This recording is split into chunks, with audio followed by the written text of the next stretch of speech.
everyone, it's Aurora and welcome back to my channel, or welcome if you are new. Hello. I talk about books and writing, and today I'm going to be talking both as a reader and a writer about third act breakups and why I think personally they're going the way of the dinosaur, why we have them, why I think they're falling out of fashion from my perspective anyway, what is replacing them, and do they actually really need replacing? So I'm just going to dive right in and get on with this. So what is a third act breakup? It is, clues in the name, it is the breakup that happens between the two main characters that have been getting together through the course of the novel, and then we spend the last 25% waiting for them to pull their finger out and get back together. Now, the point is, it's meant to make the happily ever after feel a little more earned. Stick a pin in this, we are absolutely coming back to it. And it does exist for a reason, and every book you read that is well structured has a big event at the end of the second act, beginning of the third, that will propel you through the rest of the story. Now, whether it is going off to face the big bad, whether it is hunting down the criminal, whatever, you name it, it's gonna have something, because all books structured well have it, and it all falls around the same place. There's a surprising amount of mathematical precision when it comes to writing a book. Now, romancing the beat will tell you, you have to have one, it is expected. And this was true for a long time. I personally don't like romancing the beat as a book on the craft. It's very thin on the ground with information. It really has, those pages had a lot of white space that, there was no information on them that I was looking for. It's not a book if you are looking to write romance I would recommend. Go for Save the Cat Writes a Novel, because it does have, while it's not a complete focus on romance, it does have romance in it. The only difference is they've renamed the 7 plot points you need. Yeah, you don't need them renamed. They are kind of universal, but that's another matter. So we have it for a reason. We know why we have it. Why is it falling out of fashion?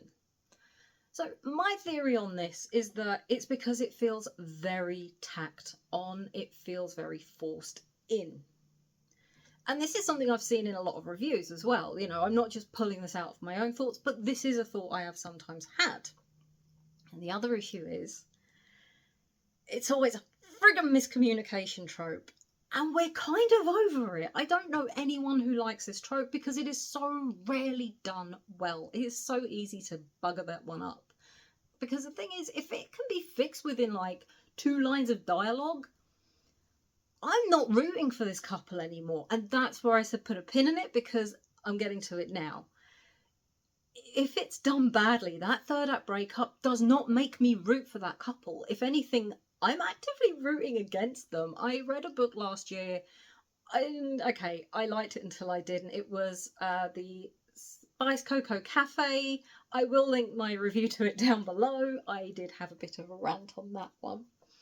But anyway, this is the thing. When it is done badly, they have out of nowhere, just one of them starts getting, someone says something, and rather than having a conversation about oh, what did you mean by that? Or, oh, I overheard this, can we clarify this? Or I saw this bit of paper that said you're moving away, can we discuss it? It's just shut down, don't want to talk about it. There is, they aren't working together. And if they can't work together as a couple, I don't think they're going to last after the book. 6 months down the line, I wouldn't be surprised if they broke up. And in some cases, it looks so callous and so cold. It's like, we've just had this spicy scene, they're all really happy, this little thing happens, and suddenly he just dumps her like a hot potato. And you're like, oh, that...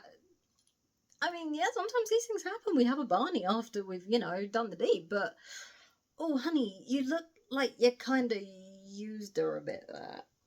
She's... I don't blame her for not wanting to get back with you if that's the case. Oh, but he's going to fight for her and it's earned. And I'm like, there is no amount of fighting for some of the behaviour I have seen. It's like, just throw the whole man out, leave town, start fresh. So you can actually risk losing your reader with a bad third act breakup. And I have been lost in the past to a bad third act breakup where I'm like, nah, I don't want to see these two together. I've had enough. I've had my fill. It feels forced. It feels shoehorned in. So that said, there's got to be a replacement, right? And yeah, there 100% is. I think do away with the third act breakup, have a third act drama. I could not think of a better name. I want to hear better names down below. And I also want to hear your thoughts on third act breakups, and if you have the same thoughts as me, or if you think there's another reason you don't like them. And if you like them, let me know why. I'm dying to know. I've not met the person who likes them. Anyway, right. Now, when it comes to replacing the third act breakup with a third act drama, if you are wanting to do it and you don't want to go down the breakup route, the truth is you just look within your genre, and your cast does not exist within a bubble. Your couple don't exist within a bubble. There is a whole world out there. Give them something to unite and fight against. Now, in a cozy romance, you're not exactly going to get one of them kidnapped by a dragon or traded to another sports team or whatever it is. But there will be something. Could someone have an accident? It doesn't have to be anything major, but enough to go, I was scared I was going to lose you, and they're looking after them. In sports romance is a really good one for this because, as I mentioned, you can have things like a serious injury if it's a full contact sport. Ice hockey and rugby are two great examples of that. Getting traded to another team. This was used so well in the second Vancouver Storm book, The Fake Out. Honestly, I think for a third act drama, it is well worth reading that third act. I mean, I recommend the whole book. I recommend the whole series. I really love them. But it's just a real little masterclass in, hey, here is an external issue. They have a choice here. Now, with a third act breakup where it's miscommunication, they just, one's throwing in the towel and that's that. There's nothing fighting happening, aside from maybe barneying with each other. But when suddenly something external comes along, they actually are presented with a real choice. They can either just crumble and break up and go, no, not going to fight for this, not worth it. And, and sometimes people sadly do that. Or they can unite and they are showing the world they are stronger as a unit. And suddenly, I'm rooting for them. I've got like my little banner out and I'm waving it going, yes, come together, you're going to do it. And I'm in and I believe in this couple. And that's the massive difference of having that external issue coming in and going, hey, I'm going to break you two up. And they just look at it going, the hell you are. I love this. This is what I love about a lack of third act breakup. Is you've got these wonderful things that you can pull them together. You can make them. You can show that they do love each other. It's all well and good sitting there going, oh, I love her. Oh, I love him. But, there's no real action behind it. Quite frankly, breaking up over something that could have been fixed with, no, that's not true. I don't think they love each other. I think he's in lust or she's in lust. It's normally the bloke doing the breakup, let's be honest. Suddenly it's like, no, I am fighting for this person. I am fighting for the person I love, and they are fighting alongside me. We are stronger together, which, if you are in a couple, you should be stronger together rather than tearing each other down and just crumbling at the slightest little thing, because you have the support of someone you love. So yeah, personally, this is what I prefer. And you do need something, and it doesn't have to be anything big and drastic. It can be a small thing, but you need to have that thing that pulls them together and has them going, oh god, we're coming to the end of our fake dating, and that can cause a drama. Now, it could be that you can kind of get away a little bit with miscommunication there when they're too frightened to speak, but you kind of need a bit of reasoning why. Does one of them have communication issues that is obvious? Because if you're just throwing communication issues in out of seemingly nowhere, especially if they've been talking about like why they've avoided relationships, why they feel damaged, and whatever baggage they're carrying, their bunny ran off with the milkman or something, I don't know, and it's just left them feeling like they're not good enough for anyone. I kind of want to read that story as a short story of just something completely ridiculous. Anyway, you do need something, and looking within your genre is absolutely the way to go, because you're going to find something, anything within that world, even within a small town. Bad things can happen, accidents happen, it's not completely out of the realm of possibility. It's there. I think cozy is kind of the hardest sometimes to have that drama, because they are cozy. You don't have drama. I just don't think miscommunication is just it as the way forward anymore. So now I have ragged on miscommunication and third act breakups. Do I hate them?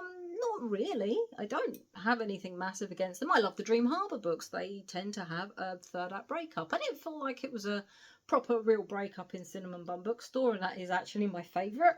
I don't know if those two things are related. So, kind of concluding it, does the third act breakup need to go completely? Does the miscommunication trope need to go completely? Because I feel like they're quite interlinked. Well, the problem is, in contemporary romance, I don't think it's working anymore. The issue being, we are living in the communication age. I am here communicating with someone I have probably never met before. Although my mum does watch this, so, hi mum. And I'll make you a cup of tea in a minute. So, I don't think miscommunication really works necessarily. But that said, the historical novels, I actually think there's still a place for it. And I'm not a huge fan of historical romance. I like contemporary. Largely, I think because, like, historical, they're usually like dukes and princes, and I have feelings about the monarchy, and all of them are France had a good idea once. So they are clearly not, garnered towards me. But communication is not so easy and open. Like, you can send a letter, but if they left before the letter got there and the letter does not turn up like that, like an email or a text message, suddenly it feels a little less shoehorned in. It feels a little easier to use the miscommunication trope with a missed letter, something mislaid, someone getting delayed. It feels a lot more realistic. So while I don't love it, and I don't have a massive interest in historical romance, I do think it still does have a bit of a place. I think it is losing its footing in contemporary romance. So that's all I've got for you today. If you enjoyed this video, do please give it a like, give me a subscribe if you have not subscribed. Thank you for watching to the end of the video. I release new videos every Tuesday, so, notification bells or whatever else so you don't miss them. And yeah, do leave me a comment below on your thoughts on third act breakups and maybe even the miscommunication trope. And I will see you next Tuesday for another video. Take care, guys. Bye!